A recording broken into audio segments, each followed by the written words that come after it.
Hello, Cryptonauts, and welcome back to another episode of Cryptocurrency Chat. I'm your host, Jake Jabarelli, with both my co-host, Blockchain John, here on Sunday, the 4th of June, not the 6th of June, I have that written backwards somehow. 4th of June, 2023, at 8:00 something. This is episode 521, starting out here with Pacific Bitcoin, the event that will be coming up in October. It is a pay-to-play, and it is Bitcoin alone. There's nothing else at this conference except Bitcoin and people who like Bitcoin. And food that is sold by Bitcoin. Let me elaborate. Bitcoin only. Literally, if you go there and you talk about anything other than Bitcoin, these are Bitcoiners. Maxis. All right? You talk about anything else, they'll probably tear your head off. Yeah, they were like, get away from us with that Dogecoin BS. Yes, but if you do want to be inspired by Bitcoiners and know what's going on with Bitcoin, this is the conference to go to. It's a festival, not an expo. It's a fest. Yes. So yeah, lots of people will be talking about it. We got Corey Clipson, Preston Pish, I don't know how to pronounce his name. Alice Gladstein, Greg Foss, Lynn Allen, and you'll probably see the infamous, what's his name now? Mr. Bitcoin himself. Why is his name? Why is his name slipping my mind? This is so bad of me. Who owns MicroStrategy? Michael Saylor. Saylor, thank you. Why did his mind slip my name? Anyways, I couldn't remember. Anyway, so yeah, lots of stuff going on. It's going to be down in Santa Monica, the hangar at Santa Monica Airport. So just north of LAX, about 10 miles, not that far away.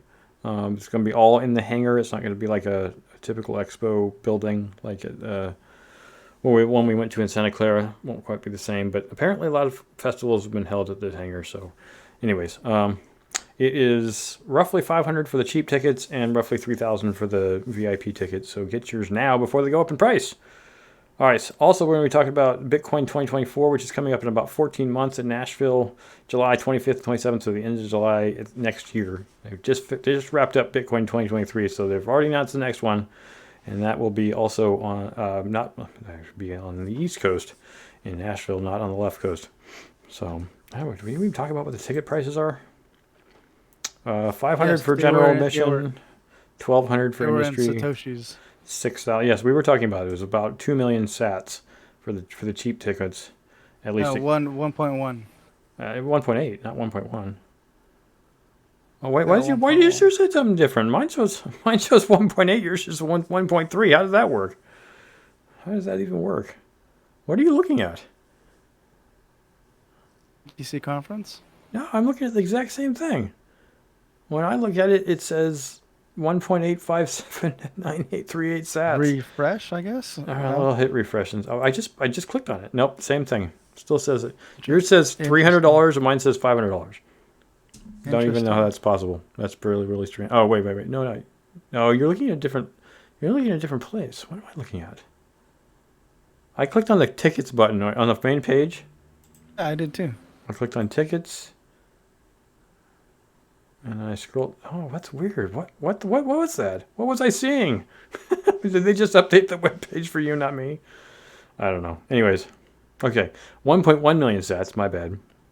2.7 million sats for the industry pass, and 16.7 million sats for the whale pass, or people who like different sort of treatment.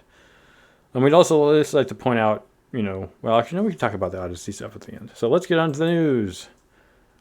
Oh, really quick, I just wanted to plug in what happened earlier. Sure. We had DeFi Kingdoms Community Day. It was awesome. We had like 50 people in attendance. It was wild. So we did a couple of giveaways.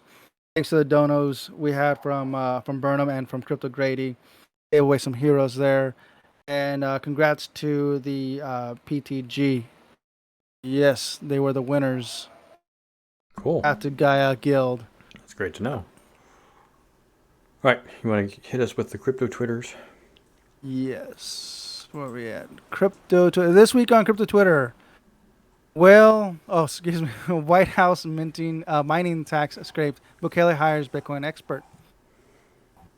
Market finally began to grow a little this week after 4 weeks of stagnation. There wasn't a whole lot of news to drive prices either way. In the U.S., regulators continue to hold the line and their assertions that existing rules are sufficient for the industry. Meanwhile, another domestic crypto exchange, Gemini, continued expanding offshores.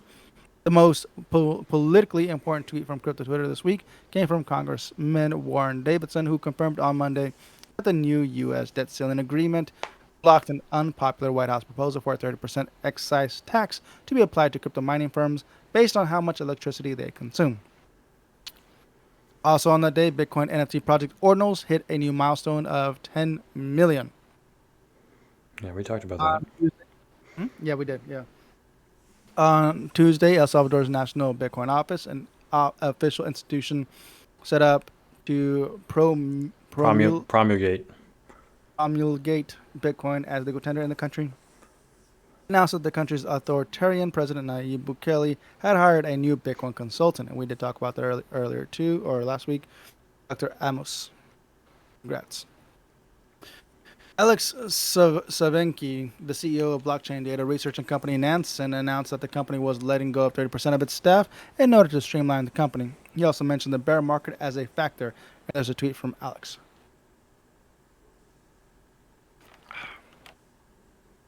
A blockchain gumshoes XBT exposed a particularly callous scam on Thursday. And there's a tweet from Zach. Today, Andrew supported a charity project rug I Hope Exist One. Someone supposedly battling cancer, causing the project to mint out. Quote, I'll put my rep on this line to say this is for real amidst all the scams out in our space. It turns out she stole the art and deactivated her account. Yep. Imagine, yeah, be careful out there. That's actually, I did mention that on one of the episodes. Like, how do we know when these charities are actually going, these donations are going to these charities? I know. It's. I mean, even quote legitimate non-profit charities in the world that have nothing to do with crypto have the same problem. Yeah. Imagine earning $1 million in 24 hours for doing nothing except opening your wallet. Well, It already happened. Welcome to the blockchain. Here's a tweet from Arkham. Good morning. Yesterday, Poly0x tweeted an ETH address telling people they'd receive absolutely nothing in exchange for sending in an ETH. In 24 hours, people have sent over 1.1 million USD. I got to do that. I have to do that now. Yes. Yes. Nothing in exchange for sending him ETH, and people sent him $1 million in exchange for nothing. It's crazy. Send me nothing. It's easy to get worried about AI these days, with so much tech industry leaders labeling it a potential extinction threat. OpenAI CEO Sam Altman offered a more mundane prediction about the advent of artificial general intelligence. Maybe things will keep on keeping on, which is interesting because AGI is actually more advanced, well, like a multitude times over ChatGPT. Yeah. NFT theft is declining, but the Blur marketplace is becoming popular for stolen digital goods, according to PeckShield Alert. And here's a tweet from PeckShield Alert. In May 2023, $2.95 million worth of NFTs were stolen, making an 8.7% decrease compared to the previous month. Within a span of 130 minutes, half of the stolen NFTs were promptly sold on various marketplaces. The percentage of stolen NFTs initially sold on Blur.io. Ouch. Yeah, sucks. Sorry, analyst Ali Zach on Thursday did a deep dive on Solana's newest users on how the blockchain caters to consumers' application. And there's a tweet from Ali. If you guys want to read that, check out Ali's Twitter account. Finally, crypto wallet provider Atomic on Saturday warned that several wallets had been compromised. Crypto sleuth Zach XBT revealed the eye-watering amounts of crypto at stake. And yes, when this broke news on that day on June 3rd, Zach was all over. Everybody was tweeting, "No, I lost my money. My wallet was hacked." Zach was straight up like just responding to everybody, "Hey, please give me your address. No, I'll look further into this." So he was like, "Dude, check him out. Follow him. If you're not following Zach, follow him now." Okay. Yep. There you go. The update: a new largest victim was found on Tron with $7.95 million of USDT stolen. 5 biggest losses in the count from $17 million. My graph has now surpassed $35 million in total stolen. Wow. The one thing I want to make a comment about this, since it is the last bit of the art of this post, is that I'm really surprised at the number of people who keep coin in their wallet in just massive chunks of one coin. Like this person who lost 7.95 USDT, almost 8 million USDT, that they were just keeping it in only USDT. And I will say that when I did put my private keys out in the open, but when that happened, the people that stole the coin from me only stole my Ethereum because it was the largest amount of anything that I had at the time. I had other coins in that wallet, and none of the rest of the coins were stolen. Why? Because it wasn't worth their time to bother taking that smaller amount of coin. I had like $10 here, $10 there, $10 here. They didn't care about that because it would cost too much to bother to try to move it. And so it's like, yeah, this is why these accounts were hacked, because they had gargantuan amounts of coin in them. Yeah. If you I spread think, out your coin Marcus more, Satoshis- you won't. If you spread it out to multiple wallets or you spread it out to in multiple coin types, there's less likely. And this is the thing when you guys warn me, because I have a lot of stuff. Well, I mean, I consider it a lot in my Atomic Wallet. Atomic Wallet hasn't been even touched. Why? Because it's all spread out into hundreds of different coins. I basically every coin you can have something stored in on Atomic Wallet, I have almost every single one of them. And so Wow. for people to go and collect all those coins separately would be a massive undertaking, and no one cares about maybe $5,000 worth of 300 coins. I'm not saying it's that much. I'm just saying. That's a good 2 Satoshis there. I think for me, the 2 Satoshis that I would like to provide is that if you're using like a MetaMask wallet or even Atomic Wallet, if you're using the DApp version and then you're connecting to smart contracts, disconnect to any contracts or any websites or anything that you're giving permissions Yep. to connect to your wallet. Right. That's important. People forget to do that. They tend to use the website or use a connection, and then they just leave Leave it it connected open. and just Yep. yeah, it's not necessarily open. I mean, you can close down your account, but your wallet will still continuously be Attached. connected. Yeah. Yeah, connected to the smart contract. But you need to deactivate that, disconnect that. Yep. And so I think that would provide another layer of security there, as long as you're not connected there. So if those websites do get hacked, at least you're disconnected from there, and you won't have any affiliation there. Right. Right. To me, for me, it's always been diversification. Now, I don't have $8 million in anything. That'd be great. But I mean, it's not like I don't feel sorry for these people. It does suck that you thought you had a secure place to store. I mean, there was one person on Twitter who said, "Not your keys, not your crypto." I was like, dude, these guys have their private keys. Atomic Wallet, you have all your private keys. It was some back-end connection that allowed these people to sneak in and steal those people's money. So it's not like they didn't have their private keys. They did. It's just their private keys were exposed in another way. So that's the trouble that I think Atomic Wallet is still struggling with. I mean, and the other thing was somebody commented, "Well, it's a company in Estonia. Why would you trust Estonia?" I'm like, hey, why would you trust anything? Binance isn't based in the U.S. So, anyways, moving on to this week in coins.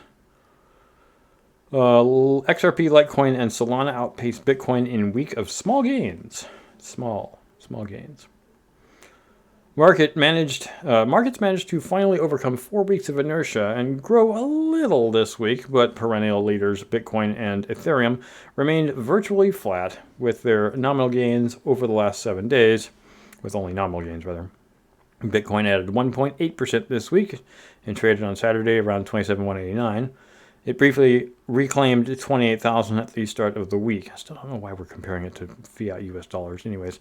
However, after US lawmakers ended their standoff over debt ceiling last weekend in the tentative deal, Ethereum outpaced the world's favorite cryptocurrency this week. It grew 4.1% to reach 1903 at the time of this writing. There were no significant losses among any of the leading cryptocurrencies this week, but a few coins rallied. XRP rose 10% to 0.52. Solana grew 8% to 21.18. Litecoin rallied 10% to 96.94. And Tron surged 9.4% to 0.083, yada, yada, yada. On Thursday, dollar-pegged stablecoin Tether USDT hit a new all-time high market capitalization of $83.6 billion. On Sunday, Bali, the Hindu majority province of Indonesia and popular holiday destination, reiterated its ban on tourists using crypto to pay for services.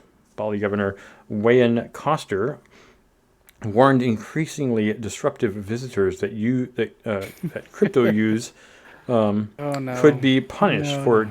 with deportation and penalties. Like, get out of our country with your Bitcoin. Indonesian law dictates that all transactions must be settled in the local currency rupiah. You know what this governor needs?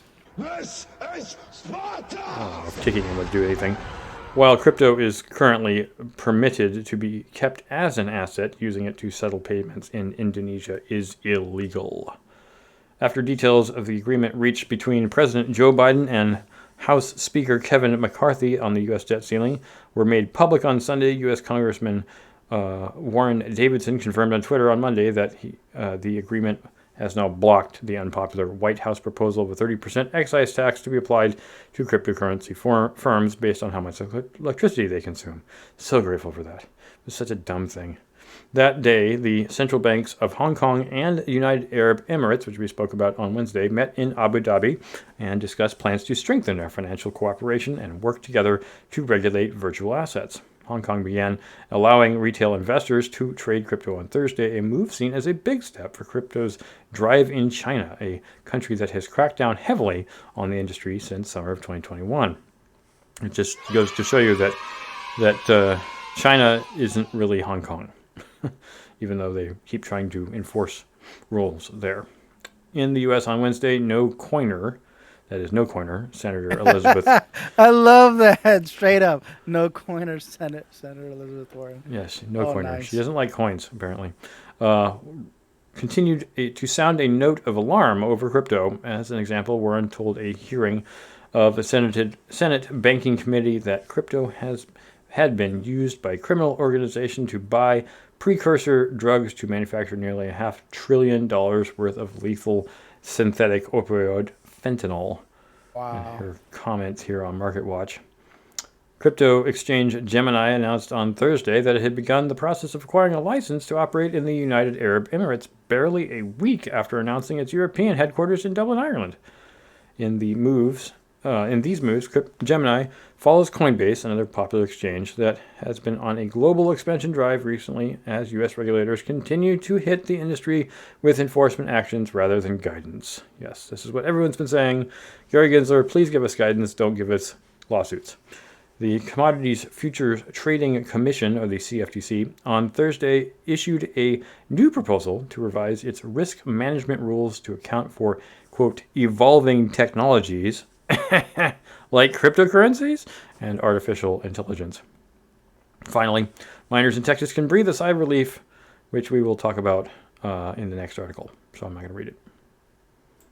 Actually, not the next article, but an article coming up, yes. I think. Next article is U.S. Senator still thinks Bitcoin adoption in El Salvador could pose a threat. What? We need some sound effects. What can we do? Good enough. All right. So really quick. Well, El Salvador attracts more tourists. American lawmakers are still pushing for a risk report on whether the Bitcoin-friendly nation is a potential threat to the U.S. What? Last month, Senator Jim Risch and Bob Mendez, ranking members of the Chairman Office of the Senate Foreign Relations Committee, reintroduced a bipartisan bill asking for a State Department report on El Salvador's adoption of Bitcoin and potential impacts on bilateral economic relations and law enforcement cooperations. There was a bill that was presented back in February, the accountability for cryptocurrency in El Salvador. This is really dumb, like Jake was saying earlier. It's one of those things like, why? Why do you care? My thing is, what I believe is whenever there's a new bill, there's always earmarks attached to it. Mm-hmm. People are just making a little money off the top of this. I don't think they really care. We talked about the GDP earlier, right? It's like it's a few $billion. Yeah, $30 billion. Right? Yeah, dude, that's nothing. Why do you care? Like, why are you making a big fuss about this?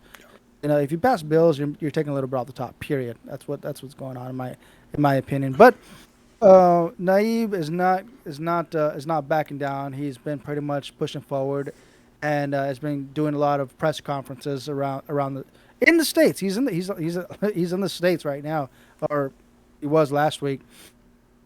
doing a lot of IRL interviews, and those are you could probably find them on YouTube or whatnot. And he's pretty much been bashing America as being not the best place to be living in. You know, how could you live in a country that is trying to defund their police? How could you live in a country that is giving away drugs for free to druggies and giving money to people that don't want to work and has a deteriorating Infrastructure. economy Yeah. infrastructure? Yeah, and pretty much that's he's trying to show that El Salvador is better than America, and that's his mission right now. We looked And up some things pre-show just to figure out not just the GDP of El Salvador, but the physical size of El Salvador. And John, living in the San Francisco Bay Area, El Salvador is about the same size as the entire Bay Area if you count the East Bay as well. And the Bay Area itself actually has a population greater than that of the entire nation of El Salvador. So it's not a very big place. If you want to go live in a relatively small place that's got a pretty nice beach, and it's actually probably quite affordable. You probably won't have to spend very much if you can still work in the U.S. So keep in mind when it comes to obviously the whole Bitcoin thing, because that's what this is about, is Bitcoin a threat, being used in El Salvador and it being a threat towards America. Possibility, it's a possibility that there's a lot of American dollars being siphoned off via Bitcoin and being moved over to El Salvador. But that's what happens when American government doesn't want to adopt Bitcoin as legal tender, and just wants to ban all these companies, or just wants to fine or imprison individuals that obviously there's a lot of scams out there, but we need more clarity. Period. We just mentioned earlier that in Asia and Abu Dhabi, they're making a crypto better regulations, right? They're regulations. Yeah, they're trying to improve. We're And nowhere. they're seeing the U.S. We're not nowhere near. do it, and they're going, well, maybe we should do it then. Yeah, they should. We all should. It's a thing. Yes, crypto has only been around for 14 years. That doesn't mean it's not a thing. The Florida governor and hopeful Ron DeSantis has voiced his love for Bitcoin.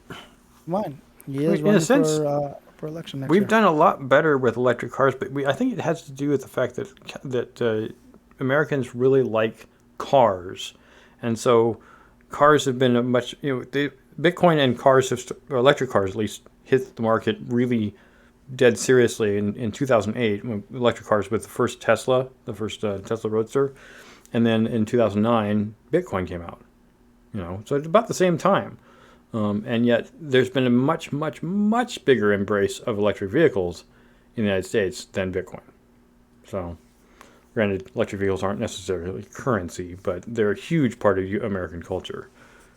So, it's I think one of the biggest credits that I give to El Salvador is making Bitcoin legal tender. Number one, to cleaning up the nations with a lot of gang cartel, because they had it bad. They had it really, really bad. Like basically did a 180. There's a lot of tourists now going to El Salvador because they want to experience El Salvador. Before they wouldn't even dare. Absolutely not. Yeah. Absolutely not. So I'll give them those two credits there. So Sure. there you go. Continuing on with the news, the death of the anti-mining bill means Texas miners can keep raking in energy credits. I think it's a weird kind of title. Let me just get to the point of what's really going on here. So the Texas Senate Bill 1751, the so-called anti-mining bill, will continue, that is the death of this, will continue to allow Texas Bitcoin miners to enjoy the lucrative energy incentives. Now, what do they mean by that? Well, the Bitcoin miners in Texas, or I guess they say any mining operations in Texas for cryptocurrency, are taking up pretty much all the excess power, well, as much as they can get. And now Riot Blockchain has built their own power plant, but it also means that if they're not using all the power at that power plant, they're getting energy credits.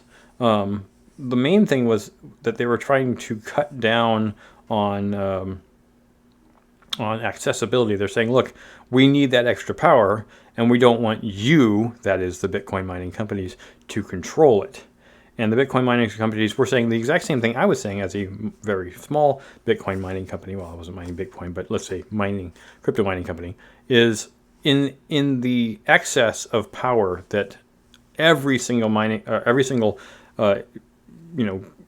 nation state or place that produces power has, is all the power between pretty much midnight and noon is low demand.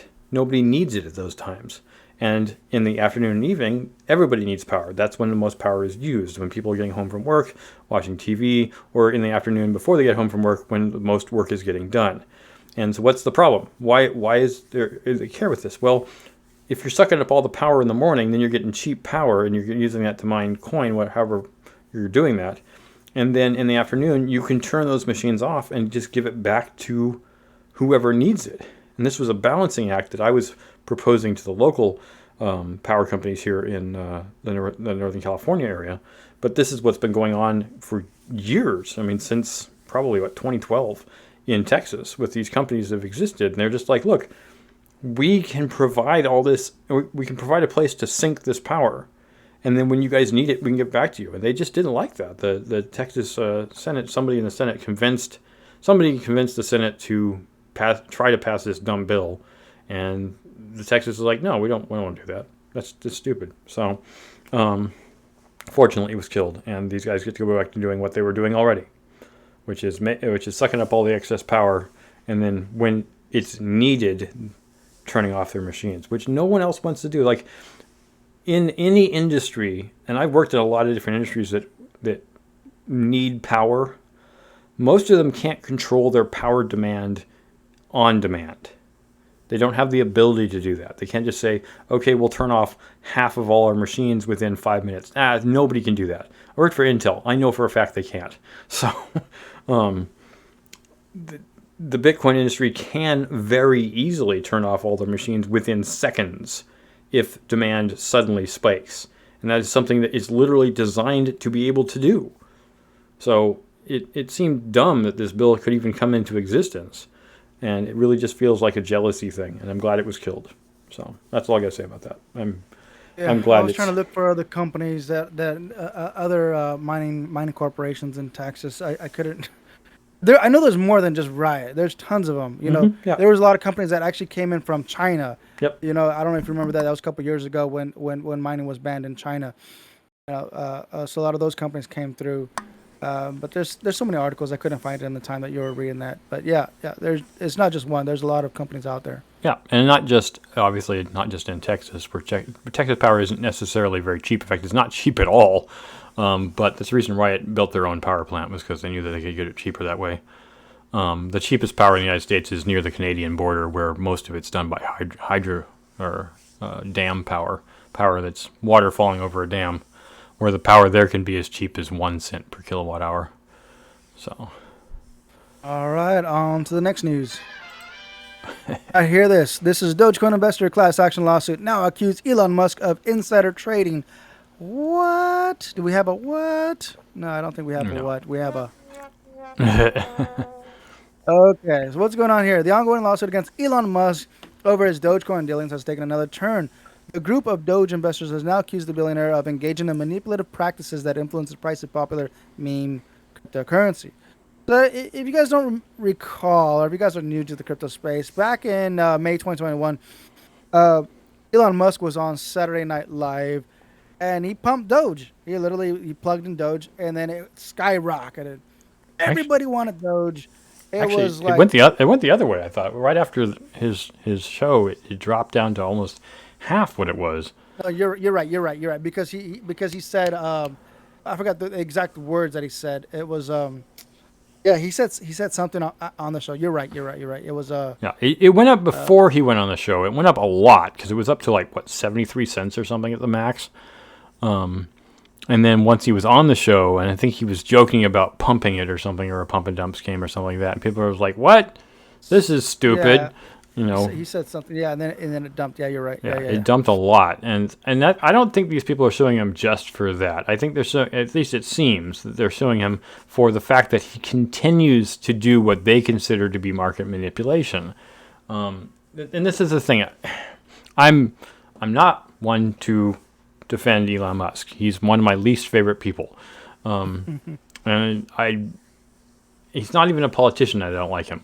But it's mainly because he tends to insert himself into things as if he was their creator. It's what he did to Tesla. He's not the originator of Tesla. He did help out in the early days, but he's not the original founder. He is an early participant. I'll put that way.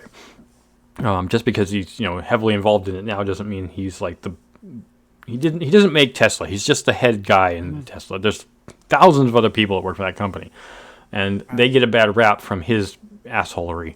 In any case, what I'm basically is he tweets things on a regular basis. I can't remember what the name of it. I think it was Milady, Milady. He tweeted that recently, and it exploded like 3,000% after he tweeted about it. They're getting mad at him because he mentions Doge on his Twitter account and it changes course, and they don't like him doing that. But the thing I don't seem to say is how that makes any difference. Yes, it does make a difference in the value, but Doge isn't a company. It's not like it's not a security. It's not a company. Nobody manages it. Nobody owns it. Well, nobody owns the entirety of Doge. I'm just saying, there are plenty of people who own a lot of Dogecoin. And I mean, you can be mad at a person for saying something and then other people doing something about it, but that doesn't mean he controls that. How is this insider trading? I don't even understand their premise. And so they're basically accusing him of fraud and market manipulation when he's just talking stuff on. Other things like this have happened in the past, and it's not going to be considered fraud. I don't think this lawsuit's going to succeed. I don't think so either. I think they're just going to get paid out, though, just so they don't have to go to court, because that's going to cost more money to go to court. They're just going to give them like $1 million a piece. Like, all right, maybe, we're done with if this. that. But at the same time, it's so ridiculous. It's like I said, I'm not trying to defend Elon. I'm just saying that what he's doing is not a lawsuitable thing. You can't sue the guy for just saying things on Twitter. If it was insider trading from the standpoint of him tweeting that he was going to buy Twitter for what, $420 a pop, then yes, that's a different kind of market manipulation because you have intent to do something about it, and you were saying, oh, I'm going to do this, and people believe you. The thing that bothers me, and we talk about this all the time, is how much FUD and FOMO there is, right? Mm-hmm. Do not take the advice of a rando on, I know he's not just any rando, but a rando on Twitter. Why would you buy and sell anything based on what Elon Musk says? Why? Why would anybody react in a negative or positive way to his advice? I don't understand that. But unfortunately, the truth is he does have a lot of influence around the world. So when he says something, it does shake markets. I don't get it. I just don't understand it at all. I can't. I just can't. It's the reality. So, it's disappointing to me. Let's talk about some bread. Yeah, the bread, far more interesting. So, all right, anyways, the last article here is someone bought a loaf of bread with a Bitcoin wallet baked inside. Conceptual artist OONA sold bread for over $13,000 worth of Bitcoin at Bitcoin Miami, which wasn't that long ago. But it wasn't a trick or a gag. It was a statement. Statement. That calls for having people get. So OONA is not new to crypto or to the crypto ecosystem. She's been around for a few years, and this is the first year that she's been really, really respected as an artist. And she's pretty much portrayed herself as the masked lady, and she does that intentionally because she doesn't want to be really. She wants people to appreciate her art, not to appreciate her. She doesn't really care about being appreciated. She wants appreciate what she's created, right? Right. She makes some bizarre stuff.